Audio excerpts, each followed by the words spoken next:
কলকাতার এক নির্জন গলির মাথায় একটি পুরনো দোতলা বাড়ি। বাড়ির জানালায় নীল পর্দা টানা, বাইরে সাইনবোর্ডে লেখা সমরেশ সম্মাদ্দার, অতিপ্রাকৃত গোয়েন্দা গে। ভেতরে সিগারেটের ধোঁয়া বাতাসে মিশে আছে। টেবিলে এলোমেলো কাগজপত্র, কয়েকটি পুরনো বই, আর কোণা রাখা কিছু অদ্ভুত যন্ত্র। সমরেশ সম্মাদ্দার চেয়ারে হেলান দিয়ে বসে, মুখে চিরাচরিত সিগারেট। তার চোখে এক ধরনের স্থির ধ্যান, যেন সবকিছুর মধ্যেও সে অন্য কোনো জগতের কথা ভাবছে। হঠাৎ দরজায় কড়া নাড়ার শব্দ। ভেতরে আসুন, সমরেশ শান্ত গলায় বলল। দরজা খুলে ঢুকল এক ত্রস্ত মহিলা, কুসুম, মিত্র এস্টেটের পুরনো পরিচারিকা। তার মুখের অবস্থা দেখে বোঝা গেল সে গভীর আতঙ্কে রয়েছে। দাদা, মিত্রবাবু মারা গেছেন, কুসুম কাপা গলায় বলল। সমরেশ চোখের কোণ দিয়ে কুসুমকে দেখল। এটা দুঃখজনক, কিন্তু তুমি কেন এখানে এসেছ?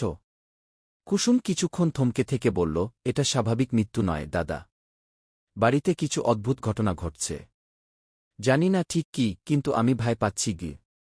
সমরেশ চেয়ারে সোজা হয়ে বসল। কেমন অদ্ভুত ঘটনা? কুসুম বলল, রাতে বাড়ির লাইব্রেরি থেকে গর্জনের শব্দ আসে। কখনো দেখেছি বইগুলো নিজের থেকেই মেঝেতে পড়ে যাচ্ছে। একটা সময় মনে হয়েছিল কেউ যেন আমাকে অনুসরণ করছে। আর মিত্রবাবুর ঘরে ওনার মৃত্যুর দিনও একটা ভয়ঙ্কর চিৎকার শুনেছি গি। সমরেশ কিছুক্ষণ নীরবে থাকল, তারপর সিগারেট নিভিয়ে বলল, ঠিক আছে কুসুম, আমি তোমার সঙ্গে যাব। সমরেশ তার ব্যাগে কিছু যন্ত্রপাতি গুছিয়ে নিল। তার ইক্টোপ্লাজমিক রেসোনান্স ডিটেক্টর, স্পেকট্রাল স্পুক জ্যাপার, আর একটি ছোট নোটবুক।